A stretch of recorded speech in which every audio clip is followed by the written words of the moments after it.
Allah verdi. Production takdim eder.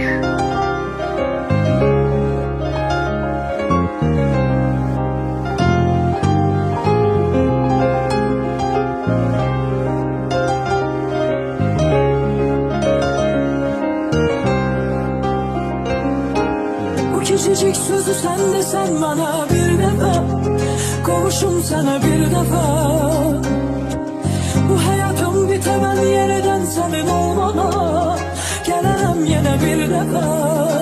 Bunu kalbim değil, kavuşmak isteyir. O sensiz titreyir bu hasretten. Onu sen görmedin, çağırdım gelmedin. Bana pay vermedin muhabbetten. Sen temsilcisin gelmedin, ya da sevgi beslensen.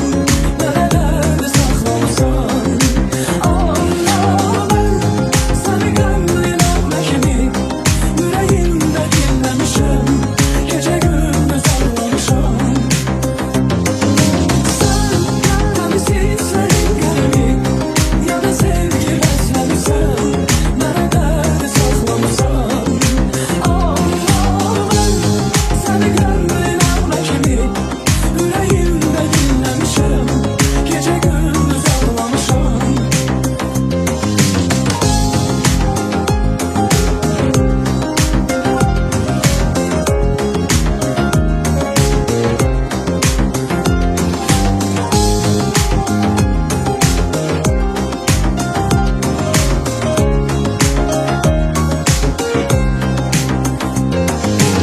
Bu küçücük sözü sen desen bana bir defa, kavuşum sana bir defa. Bu hayatım bitemem yeniden senin olmana, gelirim yine bir defa.